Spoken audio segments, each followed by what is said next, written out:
Asikubingelele sikwamukele ezibeni ledezi indaba uthukela News Times. Igama lami ngubhekana Msuthu wakwaZungu. Sibonga ukuthi ke you are tuning in right now.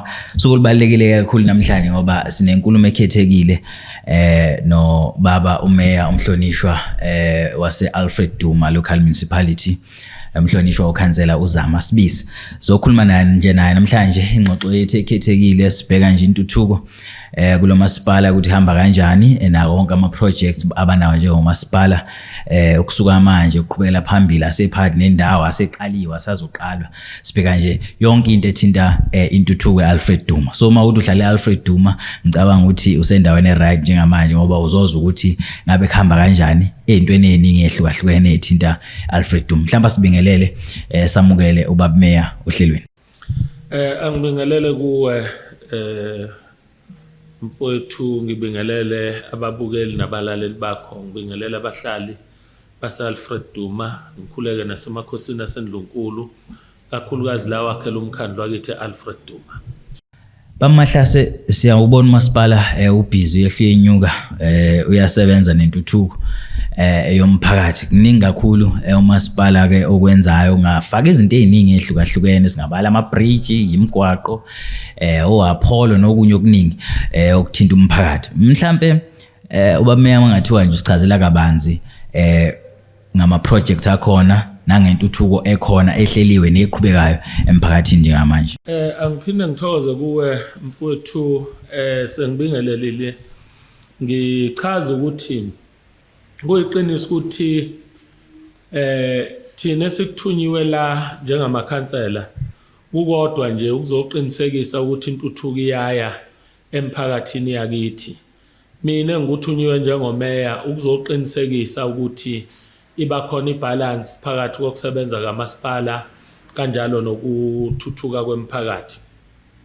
Angiqale ke ukuphendula umbuzo wakho ngokusho ukuthi imali esiyisebenzisayo la kwamasipala imali esuke sixoshiswa uhulumeni, kungaba uhulumeni wesifundazwe, kungaba uhulumeni omkhulu.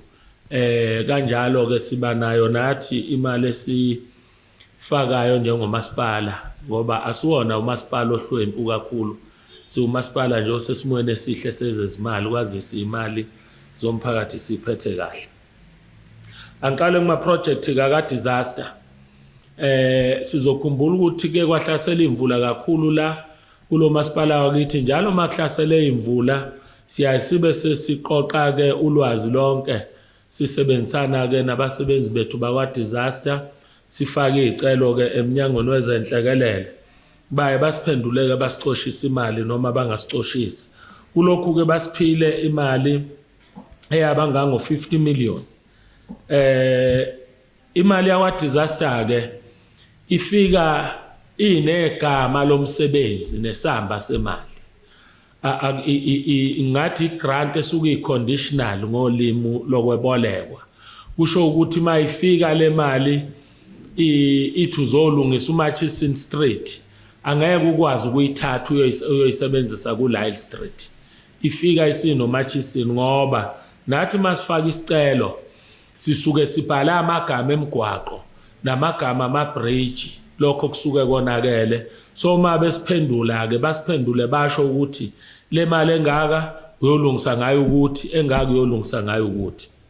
Siwenzele ama project wa disaster ngaqinisekisa ukuthi mhlawumbe u90 to 95% wawo asephelile ngoba imigwaqo isiphelile, sekusele mhlawumbe kakhulu okungabe kusasilele kwa disaster ama bridge. Imigwaqo kodwa nesiphelile silungiseke lapha ya ewa 30 ngaphansi kamhlonishwa ukhansela uMadondo. Kune bridge elemuka lapho ilow water crossing ebizwa ngokuthi uMnangeni. Siphezulu kwayo njengamanje ukuyilungisa nayo isiye emaphethelweni. Nalapha ngaphansi kamhlonishwa uMlaba kwa Ward 17 silungisa nakhona ilow water crossing endaweni yaseMtateni. Ngakumhlonishwa uKhoza silungisa futhi low water crossing nakhona. Onke lama bridge awakapheli kodwa seya ngasemaphethelweni. Ku Ward 22 okuyiwadi ekhona la njoba sise town hall sikwa Ward 22 silungise umgwaqo obizwa ukuthi Shepston Road mawuphuma eRobotini lapha eLimithili uya ngasemkhamba usuphelile lo mgwaqo. Siphinde salungisa umgwaqo khona kwa22 obizwa ngokuthi Newcastle Road ohamba ngale ngase Ealing Road nawo usuphelile. Kwa10 silungisa umgwaqo uMadras Road nawo usuphelile. Kwa20 silungise umgwaqo obizwa ngokuthi ELM Street usuphelile nakhona.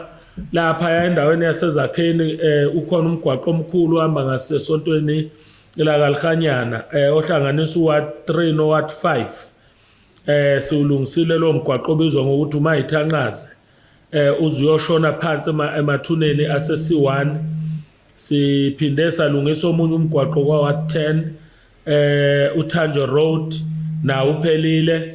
Saphinde salungisa uChisty Place kwaWard 13 nawo osuphelile. So ama project aka disaster sesiwenzile wonke ayimgwaqo aphelile okusele okungakapheli ama bridge kodwa nawo asiya ngasemaphethelweni. Angiqhubeke ke ngingene kuma project ethu grant yethu iIUDG esiwenzile noma esiphezulu kwawo njengamanje njengoba ngikhuluma nawe nje osonkontileka basemawadini kiwonke lama project engizokubalela wona. Lapha yakwaWard 19 ngaphansi kaMhlonishwa uKhansela uMswane sikhanda umgwaqo lapho. Sishintsha umgwaqo wegravel siwenza ube umgwaqo oyitha. Project ethu ibizwa ngokuthi umhlwaneni. Uphakathi nje usonkontileka lo msebenzi mhlawumbe usulapha ku80% ukuya ngasemaphethelweni. KwaWard 20 ngaphansi kaMhlonishwa uKhansela uHarasal silungisa umgwaqo lapho umsebenzi wakhona nawo usuku 80%. KwaWard 23 siqhubezela iproject eyayikhona lapha eMatiwane phambi kwaseClinic umgwaqo wethala lapho owawakhiwe awangaphela ngenxa yokuthi mude. Sifaka uphase 2 ngaphansi kaMhlonishwa uKhansela uDlamini into yakhona iseku 40% kodwa kuyasetshenzwa. KwaWard 16 uMhlonishwa uKhansela uZikalala nakhona sikhanda umgwaqo weTiyela endaweni yaseWatersmith ngakumhlonishwa uSipho Hlomuka sinomgwaqo esiwukhandayo laphana usuku 60%. KwaWard 33 kumhlonishwa uKhansela uNene ekuvukeni nakhona ukhona umgwaqo esiwukhandayo weTiyela oseku 40%. KwaWard 22 silungise umgwaqo uThompson Road sesiuqedile kuThompson Road usuyasebenza njengoba ngikhuluma nawe nje. KwaWard 13 silungisa umgwaqo laphana umgwaqo laphana siqhubeka neFitness Center. Kunomsebenzi omkhulu esiwenzayo laphana ngasemahholo amakhulu ethu indoor la sikhanda khona iFitness Center. Lo yamsebenzi ke akuwona umsebenzi esingawenza unyaka nje wodwa siuqede ngoba ubiza ama millions and millions emali. Siwenza ngokuhlanganyela ke nomnyango wakwa Arts and Culture bafaka imali nathi sifaka imali. Uyaqhubeka ke lo yamsebenzi uma ungabheka nje njalo isikhathi nesikhathi khona okuqhubekayo okukhomba ukuthi kuyenziwa. Asiqinike lapho ikhona eminye imisebenzi esiyenzayo njengokuthi sifaka ama high mast. Imisebenzi le ebengihambe ngiyethula emphakathini ngesikhathi sethula iIDP yethu intuthuko edidiyele kanjalo sethula nebudget yethu emphakathini yakithi. Imisebenzi yonke le ngayimemezela. Lapha kwaWard 3 nakwaWard 27 kwaWard 3 kumhlonishwa uKhansela uDlamini ukuhlanganisa izakheni noManzabilayo. KwaWard 27 kumhlonishwa uKhansela uXaba kwaSentets sifaka ama high mast lapho. Umsebenzi wakho uku 40%. Kanjalo lapha kwaWard 28 nakwaWard 30 28 kumhlonishwa uKhansela uMajola nakumhlonishwa uKhansela uMadondo kwaWard 30 nakhona sifaka ama high mast. Kakhulukazi ama high mast lawa siwafaka emawadini asemakhaya la uApollo bebe ugcina nje ngokubona edolobheni. Njengamanje sibafaka emakhaya Apollo kwawa 32 nakwawa 33 umhlonishwa ukhansela Ngubane kwawa 32 nakumhlonishwa ukhansela uNene kwawa 33 nakhona sifaka ama-high mast nakwawa 29 kumhlonishwa ukhansela uMadondo nomhlonishwa ukhansela uZungu kwawa 37 nakhona sifaka ama-high mast into yama-high mast ke msakazi nabalaleli bakho nababukeli bakho kiwonke lamawadi asikawaqedi kodwa ase ku-40% kwamanye aku-60% umsebenzi ke nokho oqhubeka. Ubaba meyokhuluma kakhulu ngendaba ethinta ke oApollo yakhulukazi abazofakwa nabafakwayo nasebefakiwe endaweni zasemakhaya. Ngiyakhumbula ukuthi na isikhathi kwethu into edidiyelwe ngo-2025 2026 avela indaba yoApollo ukuthi bakhona oApollo abakhiwayo endaweni ehlukahlukene emakhaya nasemalokishini. Bale ngani ukuthi mhlambe kube khona oApollo endaweni zethu ezakhele bameya? Msakaza ngithi inhloso yokufaka oApollo ukuzama ukunciphisa izinga lobugebengu. Kuyazi ukuthi igebengu ziyathanda ukuhamba kakhulu endaweni enobumnyama. Manje kuyisifiso sethu njengomasipala ukuthi la kuhlala khona abantu bakithi kube nokukhanya ukuze isigebengu sizothwala ubunzima uma sifuna ukuhamba siyokwenza ubugebengu. Ayilabo abantshontsha imfuyo nabo bathola umzima ngoba bazoyiquba kanjani imfuyo yabantu kukhanya ngoba abantu abenza ubugebengu basebenzisa ubusuku ngoba ubusuku kusuke kumnyama sifuna ukuqeda lobo bomnyama ukuthi kube nokukhanya. Zikhona ke ezinye izinto efana nokuthi ebusika abantu bakithi mabe emsebenzini umuntu obasestopini ngo5 makusebusika kusuke kusemnyama umuntu odilika estopini ngo6 mase kusebusika kusuke sekumnyama ukuphepha kwalabo bantu kusuke kungasaqinisekisiwe.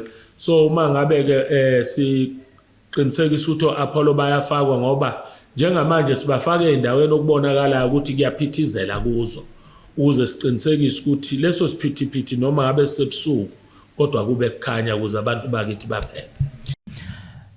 Mhlambe masingabheka indaba ethinta idolobha laseMnambithi siyazi ukuthi idolobha like labawondaba mlonyeni ke kwabe indaba nabantu nje jikelele ngendaba ethinta ke izikhukhula ngoba bekuthi mangabe kufika ikhathi zemvula siyazi ukuthi sekuzoba khona izikhukhula edolobheni ngabe kusahambe ngabe kusasebenzeka. Siyazi futhi ukuthi umasipala khona izinhlelo anazo noma iprocess ekhona yokulungisa isimo esithinta izikhukhula la edolobheni. Mhlambe uMahlase ngathi ukusithintela nje ukuthi how far are you nendaba yokulungisa indaba yekhukhula edolobheni khona yini osekwenziwe uma ngabe kukhona osekwenziwe sekwenza ungakanani futhi ingakanani okusela? Msakaza ngisho ukuthi enye yezinto engazibala eqenjini lenkatho okuyilona elangithuma njengozoba umeya la kwamasipala wase Alfred Duma alivelanga nje langiphushela kodwa langibiza langibuza ukuthi yini esemqondweni wami engizofike ngenze ngayo ushintsho laphana phezu kwakho konke iqembu lenkathi lali kwethembisa abantu bakithi ngesikhathi likhankasa. Enye yezinto engabala yaseqhulwini kwaba ukunciphisa ukucwila kwedolobha. Ngathi njengoba abantu bethembile inkatha ngicela naye ingethembe ukuthi ngizokwazi ukuyilwela ngempumelelo ekuxazululeni inkinga yokucwila kwedolobha nokuyinkinga esebephile nayo abantu bakithi iminyaka ngeminyaka. Sifike ke umsakazo oqala esakwenza kwaba ukubuka into yama-valve ukuthi ngoba amanzi abuya ngama-chamber azongena edrobheni ama-valve ethu anjani. Sathola ukuthi amanye ama-valve ayefile amanye ama-valve ayekhona engasasebenzi sawathenga ama-valve sawafaka sawubona umehluko omncane ongeke unake uma ngabe ungaconcentrateile kulento kodwa thina sawubona umehluko ukuthi umehluko uba khona. Sase siubuka kumfula nawo ukuthi umfula wethu suwagqibeka kakhulu njengamanje esibhizi ngakho ukwenza lokho okuthiwa i-desilting ukugubha umfula sikhipha inhlabathi sikubonile ke kusebenzele kakhulu kule lihlobo eledlule niwofakazi ukuthi alizange idolobha lakithi licwile kuleli hlobo eledlule ngoba ngoFebruary March kusuke kunzima kakhulu la edolobheni kodwa kulokhu sikwazile ukubona ukuthi umehluko ube khona sasiqasheke uservice provider wafaka ama excavator lapha emfuleni wagubha kwaphithizela ama truck sakubona ukuthi kusisebenzele sibese sibona ke njengomasipala ukuthi angeke sikwazi ukuba nenkece yokuqasha service provider njalo ngoba le inkinga esizophila nayo impilo yethu yonke njengomasipala kulonyaka wemali sithenge excavator yethu isikhona lapha esideliviwe i-truck ayikadeliverwa ke yona kodwa nayo sesiyithengile ikhona i-truck esiyilungisayo lapha e-workshop kungekudala nje uzoyibona excavator isigubha lapha emfuleni ngoba iyona ndlela esiyibonile ukuthi uma siugubha umfula sikhulisa i-capacity yomfula ukuthi ukwazi ukuthwala ama-volumes amaningi amanzi ngaphandle kokuthi kudale kumonakalo nakumachambers ethu. Mahlase udabeni oluthinta ugesi siyazi ukuthi isikhathi esiningi yaye kube uEskom responsible for ugesi endaweni eziningi ehlukahlukene ikakhulukazi la ngaphansi kamasipala wethu siyazi futhi ukuthi ikhona eminye imiphakathi neminye imindeni engakabi nawo ugesi kuze kube namanje khona yini inhlelo kamasipala anazo mhlawumbe ukusiza leyo mphakathi engakawucosha ugesi ukuthi naye ikwazi igcine ukucosha ugesi siyazi ukuthi akulula ngoba ngasonke isikhathi kumele kube khona uEskom ongenayo khona nimizamo eniyenzayo njengomasipala ukuthi leyo mndeni noma leyo mphakathi engenawo ugesi kube khona la okulungiseka khona bakwazi ukuthi nabo babe nogesi njengabo bonke abantu. Msakazi angisho ukuthi usuthinta inkinga enkulu kakhulu uma uthinta le kagesi ngoba sinemphakathi yakithi ewudingayo ugesi isimo sempilo yamanje sisho ukuthi wonke umuntu akabe nogesi kodwa ke umasipala wakithi Alfred Duma uhlukene kabili kwezinye indawo ugesi wenganyelwe Eskom kwezinye indawo ugesi wenganyelwe yithi njengomasipala okusho ukuthi siyawuthenga thina kwaEskom bese siwudayisa endaweni efana nako Stateville efana nako Colenso Limit Hill Acaciaville nezinye indawo esingabiza ukuthi ama suburbs la edolobheni sinenkinga kakhulu ke endaweni zakwaEskom njengamanje ngoba uEskom sifakile icelo waphendula ngokuthi akanayo imali kusho ukuthi nje kulonyaka u25-26 asinayo iproject yama connections la sizofakela abantu khona ugesi ngoba ngakuthina esenza lokho kwenziwa uEskom thina sithatha information sifaka isicelo kwaEskom benginaba kwamanzini nje kwa26 emavikini amabili adlule beholwa unduna ngubane sizokhuluma lona lolo daba uEskom ukuphendule ngokuthi kakanazo imali kukhona abanye othola ukuthi emphakathini ugesi ukhona mhlambe ngezathu ezithile sekufike imizi emisha emphakathini onogesi noma kuphuma undodana lapha wakho umuzi wakhe emphakathini onogesi bese kuba nabantu abangenawo ugesi emphakathini kodwa onogesi lokho esikubiza ngokuthi ama-infills nawo ama-infills siyaswa applyele kwaEskom applyile ke applyele unyaka ka25-26 sa applyele ama-infills awu 3300 kuEskom uvele wasibuyisela awu 300 ku3300 uEskom usibuyisele 300 kusho ukuthi leyo nto iyakhombisa ukuthi bancane kangakanani abantu abangenawo ugesi abazowuthola abaningi abazowuthola kubantu ebesiba applyele nokho ke siyabacela abantu bakithi ukuthi bathi usibekezelela nje into yaEskom siyayisebenza sesireportile nakwa Cocta sireportile nakwa Salga kuseyikho ukusizakala okungakenzeki mhlamba ngiveze nje futhi ukuthi sinenkinga nje entweni ka-Eskom yama street lights asezakheni, ama street lights asekuvukeni.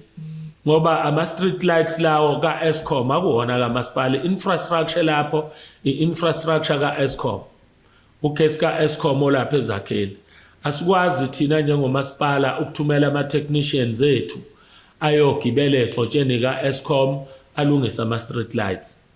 Kodwa ngenxa yokukhathazeka sesize sanquma ukuthi manje sizoqasha nje ama service providers are qualified. So ahambise kwa-Eskom uma ngabe ngawa approve ukuthi awayolungisa ama street lights ethu ezakheni nasekuvukeni sizowafaka njengomasipala. Kusho ukuthi sizowephula umthetho sibhekile ukuthi yawephula. Simane ke siye enkantolo ngoba sinenkinga yokuthi abantu bakithi bahlele bumnyameni uEskom akafuni ukusinika ilungelo lokubalungisela ama street lights.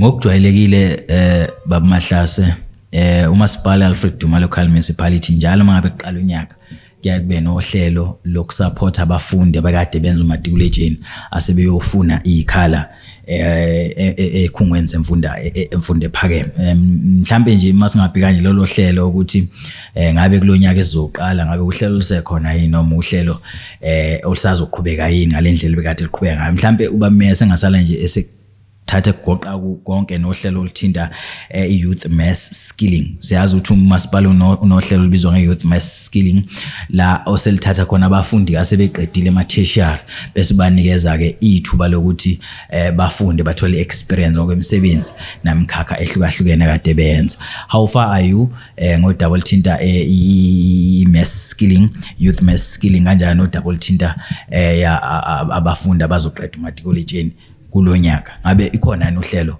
masipala nalo for ukuthi bathunyelwe emanyuvesi ngonyaka ozayo? Mfowethu angisho ukuthi mina njengesithunywa seqembu lenkatha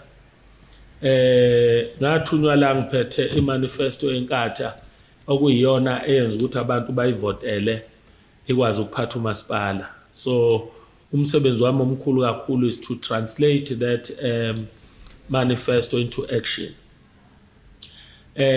Futhi umuntu kwenza konke lokho ebuka amagalelo omsungulu weqembu lenkatha umntwana waphinda angene esimazi sonke kulelizwe lase South Africa nasemhlabeni jikelele ngokuthi wayehamba phambili kangakanani ekugqugquzeleni ezemfundo nangekhathi zendlame ezibe khona kulelizwe lakithi phambilini kulwa nohulumeni wobandlululo. Kodwa umntwana wayengabiyekile ukuthi as much as kulwiwa kodwa imfundo kufuneka ibe phambili ngoba imfundo iyona nto kuphele kwazi ukukhulula umuntu.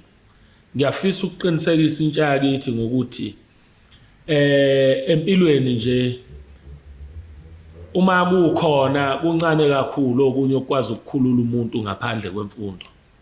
So enye yezinto engiyimele nokufanele ngiyimele njengobuqotho la kulo masipala ukuqinisekisa ukuthi imfundo siyayiqhuquzela. Abantu bakithi abasha kakhulu abasafundayo siyabanikeza amathuba ukuthi bakwazi ukuqhubeka nokufunda bafezekisa amaphupho abo. Ingenxa lokho ke sathi masifika la kulo masipala safike saqhuquzela into yokuthi abaxhaswa abafundi ngokunikezwa lokho esingathi ama-registration bursaries benikezwe uxhaso lokuthi beyobhalisa ekhungweni zemfundo ephakeme ngoba sakubuka ukuthi uNSFAS ukhona muhle. Kodwa kuyenzeka kuqala ukufunda uNSFAS enga-approvile kwabanye abafundi kube nezingane ezingasayanga ukuyofunda ngoba ishode ngemali yokuregister uNSFAS engakayi-approve. Sabona kunjengomasipala wabantu asingenelele ukwenzela ukuthi angabi bikho noma munye umfundo ofuna ukuyofunda ozosala ngenxa yokuthi amandla abazali bakhe kabanawo kumbhalisela. Siyaqhubeka ke nalolo hlelo kulonyaka nje u2025 ngoJanuary sasikhona la eTown Hall la kwakukhona khona uminister wakwaCocta njengamanje umhlonishwa uVF Hlabisa ezonikezela ke kubafundi abawu300 ngalolo xhaso. Kulonyaka ka2026 usho ukuthi lo nyaka sizowuqala ngoJanuary ngoba siwenza lo msebenzi njalo ngoJanuary sekuphuma ama results izingane semukeliwe ekhungweni zemfundo ephakeme. Sizobe sina futhi lo msebenzi sizonikezela kubafundi abawu400 ngoba njalo ngonyaka sikhuphuka ngo100 ngoba siyakunotice ukuthi baningi kakhulu lolu sizo lwethu alwenele ngoba abafundi baningi kakhulu ukweswela kuningi kakhulu emphakathini yakithi. Kodwa ke sizama ngakho konke okusemandleni ukuqinisekisa ukuthi inamba siyayikhuphula unyaka nonyaka. So ngo2026 okuyilaba abafundi abawu grade 12 kulonyaka sizonikezela babe u400. Uhlelo lwema-skilling sinalo luba unyaka nonyaka nalo njoba ngikhuluma nawe nje ayenziwa ama-interviews cishe sekuyashortlistwa nangingaphosisi kuyi-shortlisting kuzokwenziwa ama-interviews bengene abafundi ama-graduates awu-40 sithatha abantu abasha asebequalified abawu-40. Okudingekayo la dingeka ukuthi umuntu omusha akube ukuthi uno-N4 noma uno-N5 noma uno-N6. Uma kungenjala kube unediploma akahambe wayihlalela lapha eMangosuthu eDUT eTshwane noma kuphi kwamanye ama-universities of technology. Uma kungenjala kube ukuthi une-degree.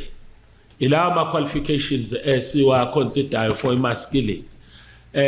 Asibathatha abanama higher certificates. Sithatha labo bantu N4, N5, N6 national diploma noma kube i-degree.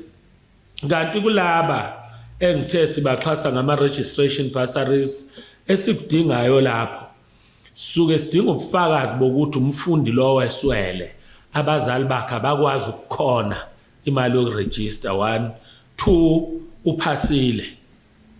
3 usemukelwe esikoleni sikhona isikole asemukelwe kiso uzoletha ke i-acceptance letter incwadi eshoyo ukuthi siyakwemukela esikoleni uzokhokha imali engaka for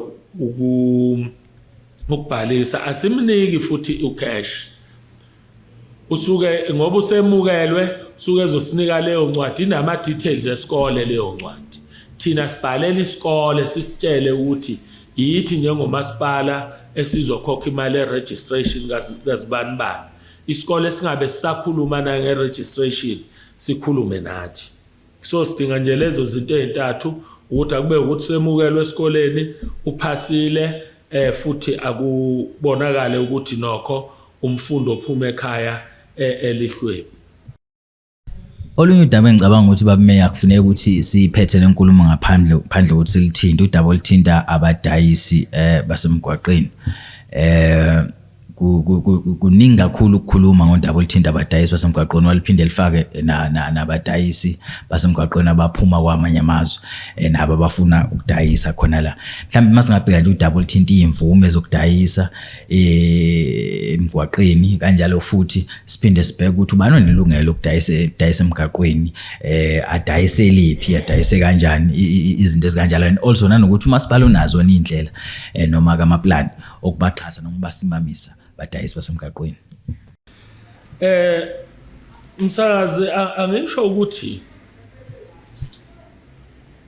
thina njengomasipala wase-Alfred Duma oholwa iqembu lenkatha ngoba kufuna ngilonga ubalulile lokhu ngoba njalo mangabe ngikuphendula ngizoreferensa nemsebenzi yomholi weqembu lenkatha owayomsunguli walo umntwana owaphinda angena owayekholelwa kakhulu ukuthi umnotho usondele eduze kakhulu kwabantu abamnyama kakhulukazi labo abangacoshi intweni. Ufakazi wami ukuthi khona amadolobha afana noLundi nje amadolobha okuhweba kiwo abantu abamnyama.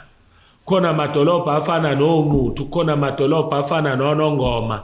Kwakubufakazi lobo bokusondeza umnotho kubantu abamnyama ukuze ngoba kubonakala ukuthi umfelokazi webhinqa wakwaNongoma akakwazi noma esekwazi manje kwakungelula ukuthi angahamba ayohweba eThekwini. Umfelokazi weBhinca waseMsinga kwakungelula ukuthi angahamba ayohweba eGoli. So kuyenye yenkomba ezisobala ukuthi kubaluleke kangakanani ukuthuthukisa abantu abahosomabhizinisi abancane laba abasebenzele emgwaqeni. Sibukile emsakazi onyakeni ka23-24 sike sanohlelo la siphe khona osomabhizinisi bakithi ama informal traders abapha ama voucher babegcwele lawo mama ngoba kwakuyinyanga August begcwele la eTown Hall sabapha ama voucher. Saphinde saqhubeka sabahlanganisa sesibahlanganisa ke bonke nabesilisa nalabo abadayisa emasangweni ezikoleni sabapha ama voucher. Siwenzela lokhu na sikwenzela ukubagqugquzela nokukhombisa ukuthi thina njengomasipala siu-appreciate kangakanani umsebenzi wabo futhi silibona lingakanani iqhaza abalibambile emnothweni wakuleli dolobha. Ufuna ukwenzela isibonelo nje ukuthi laba bantu bonke abadayisa la edolobheni abahlali kulezi itrada abadayisa kizo, bafike ekseni ngamatekisi bahambe ntambama ngamatekisi. Kusho ukuthi ma ungasusa bona imboni ezokuthutha iyashayeka. Labantu abadayisa la edolobheni izinto abathengisayo bazithenga kilo leli dolobha. Ubafica etolo, ubafica lapha kwa-Ish, ubafica ko-TFS, ubafica kizo zonke izitolo bezothenga le mkhiqizo abayidayisayo.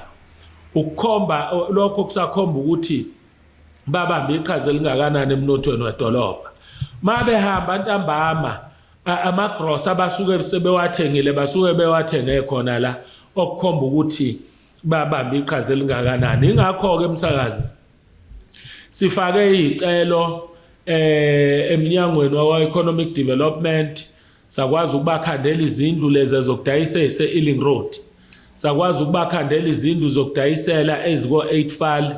Sisafakile izicelo namanje ngoba sifisa ukubathuthukisa, size sithuthukise laba abase-Ealing Road abadayisa imithi kunomama abadayisa imithi laphana. Siyaqonda thina ukuthi basebhizinisini sifuna nabo ibhizinisi labo lihlonipheke.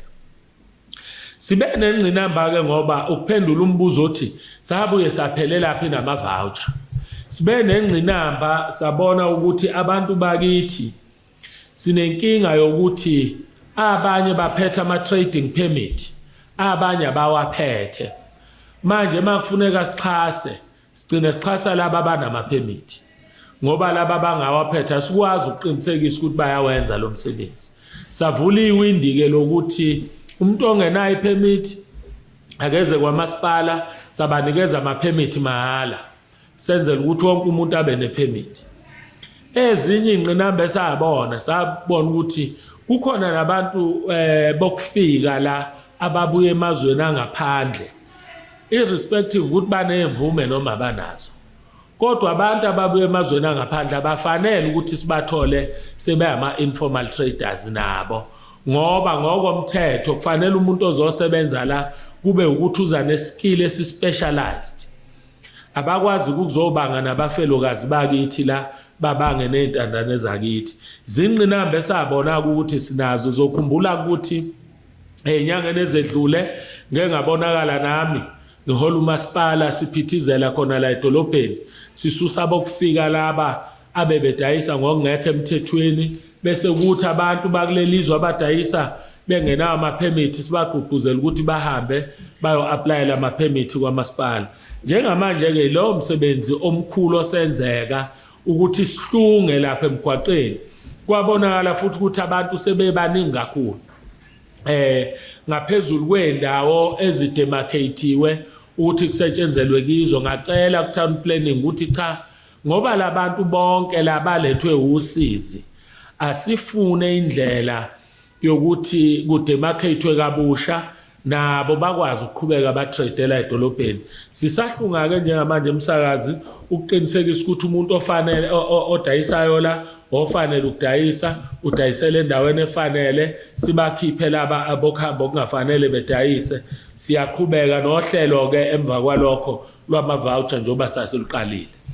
Bameya sesibheke emaphethelweni nje udaba oluthinta ukuthathwa komhlaba ngokungemthetho lapha ya ngaku-Help Megal Road mhlawumbe ungahle suthinta nje nakulona ukuthi sibonile umasipala ukuthi nakhona uyasondela kuhamba kanjani lapho baba? Angisho ukuthi iyangikhathaza kakhulu into enziwa abantu bakithi ngoba umasipala unomnyango obizwa ngokuthi town planning. Town planning uhlelile idolobha ukuthi indawo yokwakha abantu le, indawo yamabhizinisi le, indawo yokuthi sifaka abezimboni la. Abantu bakithi ngobuningi abasebenzi ukuze bekwazi ukusebenza kufanele ukuthi kufike osozimboni bezotshala imali la edolobheni lakithi. UNdunankulu nje ubememezela ukuthi kunemali ezotshalwa kulesifundazwe engaphezulu ka100 billion. Nathi njengomasipala wase-Alfred Duma sibaliwe kulo 100 billion. Kodwa manje abatshali bemali bazotshala kanjani imali kulo masipala bekhanda amathuba omsebenzi uma ngabe indawo bengezuyithola? Ngoba thina njengomasipala ukuthi nakufika i-investor ithi ngifuna ukuzo-investor u200 million e-Alfred Duma bese sithi nayo indawo siyakunika mahala ngoba siyabona ukuthi ulethe wena umsebenzi kubantu bakithi.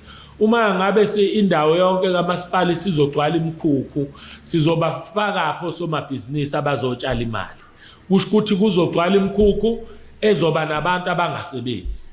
So siyabanxusa abantu bakithi ukuthi cha abawuyeke lo mkhuba wokuthi bafuna ukuzingenela endaweni kamasipala. Akuyona yodwa le ndawo, ikhona enye ngale uma ngabe ujika ngomgwaqo oyePitas kade uhamba ngo-Help Megal Road uthatha i-turn off yasePitas khona indawo eyiwukhalo la bebesihlupha kakhulu nakiyo abantu befuna ukungena ngokungekho emthethweni. So siyabacela nje ukuthi abasisize bayeke lo mkhuba ngoba indawo esiyibekile njengomasipala asiyibekile ngoba singenalo uhlelo, kodwa siyibekela ukuthi isize bona ngoba makufika ama-investors ezofaka imali kuzobe kuzosizakala bona ngamathuba omsebenzi. Umkhuba-ke omningi nje lo wandile sike sawukhuzana lapha ezakheni kwa-Ward 3 la bekukhona khona abantu nje izigange ekhona emphakathini evele sikela abantu amasayithe endaweni kamasipala sabakhuza-ke bakhuzeka. Ukhona lo mkhuba nala endaweni yase-Stateville lapha ko-Area J la abantu bevele bengenele khona endaweni kamasipala. Enye into ehluphayo abantu uma bengena kanjalo bangena lungekho uhlelo lokwakha, noma ngabe senifuna ukubafakela intuthuko ningakwazi ukubafakela manje ngoba uthola ukuthi bakhile kwejike eduze ugrader nje ozogugula ukuthi bakwazi ukuhamba awukwazi ukungena. I-truck okufuneka ukuthi ilethe igxobo zogesi ayisakwazi ukungena. So siyabacela nje abantu bakithi ukuthi asingaze sifike ekutheni silwe ngoba asikhonela la ukulwa nomphakathi, futhi kuyobe sekuwaste imali uma siyoze sifinyelele ekutheni siqashe inkampani emele sithi ayikade indawo kamasipala ngoba uma ngabe bengaphumi kuzosiphoqa ukuthi sigcine siqashe inkampani yama-security eyobe sibakhipha kabi kube ngathi-ke umasipala ulwa nabantu. Angisangena nakulolu-ke emsakazi lwabantu abadla ugesi kamasipala ngokungekho emthethweni. Enye yezinto abantu bakithi abasihlupha ngayo zoleyo ukuthi benze lento okuthiwa inyokanyoka, ama-illegal connections. Lokho one kwehlisa amandla ogesi, thola ukuthi nabanogesi abawuthengayo abawukhokhelayo abasakwazi ukusebenzisa usuwa njalo ngoba ugesi awunawo amandla. Masifaka i-transformer laphana okufanele ukuthi service abantu abawu-100 sekukhona abanye abawu-200 asebedonsa kuleyo transformer.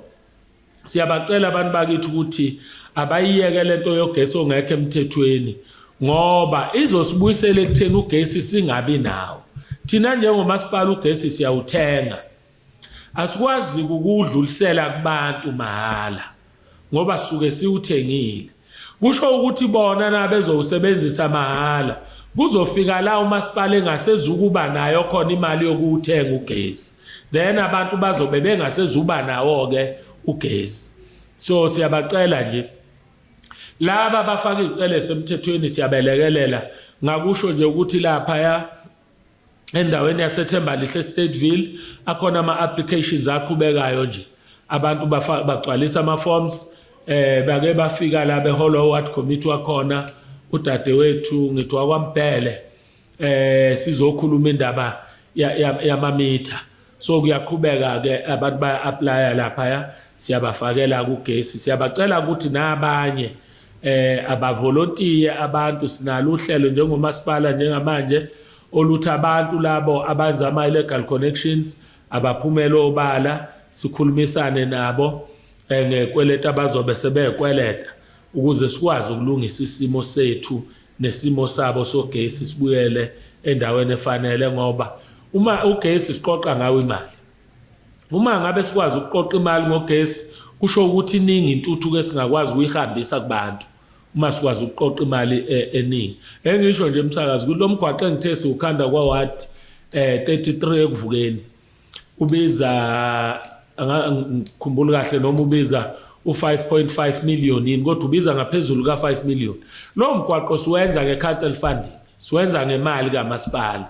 So maningi ama-project anjalo esingakwazi ukwenza nge-council funding uma kuwukuthi abantu bakithi bayethembeka bakhokhe nabama-rates bakwazi ukukhokhela nogesi. Bameya sesiphetha nje, ngiyazi ukuthi abantwana sebeqalile ukubhala, mhlawumbe umlayezo wabo wakho ukubona njengoba beqhubeka bebhala izifundo zabo noma ivivinyo zabo zokuphela konyaka, kakhulukazi laba benza umatikuletsheni, ungathini kubona? Umuntu kungaba ukubafisela inhlanhla nje abantwana bethu abakuma-examination rooms ukuthi babhale kahle, sibathandazela ukuthi uNkulunkulu ame nabo kulesikhathi, kungabi bikho nozogula aphazamiseke, axoshe nje umoya wokuphazamisa noma umoya walihlobo luni, bakwazi ukubhala baze bayofinyelela ekugcineni. Sibaqinise futhi ngokuthi akukho nje nokuncane okuzobe kusho ukuthi impilo isimile uma kuwukuthi wena uphumelelanga. Ayikho into ebuhlungu njengokuthi umfundi enze ugrade 12 uthola ukuthi akaphumelele ezifundweni zakhe, athathe intamba lengise, abulala okuhle okuningi obekuseza ngokuncane obekuphazamisekile, ngoba ukufeyila ugrade 12 kusuke kuyiphutha nje elidinga ukuthi ulungise. Ngifuna ukwenzela isibonelo ngami msakazi. Mina ngake ngabhala ngenza izifundo zami zobuthisha, ngabhala isifundo esabalukhuni, ngaphuma kwi-examination room ngithandazela ukuthi nje uma ngingasupplementa ama-results aphuma asho njalo athi ngiyasupplementa, angeke ukukholwe ukuthi ngaya ukuyobhala i-exam yokusupplementa ngingakaze ngiyivule incwadi, ngoba ngangibonile ukuthi amaphutha ngangiwenze kuphi. It's not ukuthi i-information ngangingenayo, nganginayo, kuyindlela engipresente ngayo information enginayo eyaba wrong. Ngahamba na same information engangifeyile ngayo kwi-examination room ngayongena kwi-exam yesibili, ngafike ngalungisa indlela yami yokupresenta that information ngaphasa. So ukufeyila kusuke kuyiphutha, hayi ngoba kuwukuthi wena akukho kuhle ongakwenza. Asikho isidingo sokuthi umuntu abulala impilo enhle seza nephutha elincane, kakhulukazi nabazali siyabacela ukuthi babeseke, ngoba kwesinye isikhathi umntwana uzathatha isinqumo esibi ngenxa yengcindezi akasuke nayo ekhaya. Omunye umntwana unengcindezi yokuthi ekhaya kudonswa kanzima kakhulu, abazali sebelo bemtshele njalo ukuthi ukuphila kwethu kusekutheni kuphase wena. Uma engasaphasile vele abone ukuthi kusho ukuthi ikwethu ngilicekele phansi. Kanti abazali kufuneka kube yibo abahamba phambili ekutheni hayi mntanami ungafaka ngaphansi kwengcindezi enkulu, uma uphumelele uyophumelela, uma ungaphumelelanga uyuthatha amandla amasha uqhubekele phambili. IsiZulu sisho njalo sithi ukuhlehla kwenqama akukhona ukubaleka ukuthatha amandla. Siyabafisela ke nje sibacela ukuthi bangafaki ngaphansi kwencindezi kodwa baqhubeke bathandane nezincwadi zabo ngoba ukuphumelela kwabo kusencwadini zabo. Bamiya siyabonga kakhulu isikhathi sakho, sibonge isikhathi osiphe sona sikuthukela News Time nesikhathi nje osipha umphakathi ukuthi ukwazi ukuchazela kahle kabanzi ngendaba ethinta ke intuthuko kaMasipala Alfred Duma. Siyabonga kakhulu. Ngithokoze kakhulu kwemsakazi nakubalaleli bakho, ngithi baqhubeke nje basethembe nathi sizawuqhubeka sisebenzele bona. Asilivale kuhlelo. Igama lami uBhekani Msuthu wakwaZungu. Besikade sinenkulumo ke ekhethekile nomhlonishwa eMeya uMasipala Alfred Duma Local Municipality, umhlonishwa ukhansela ubaba uMahlasa. Until next time.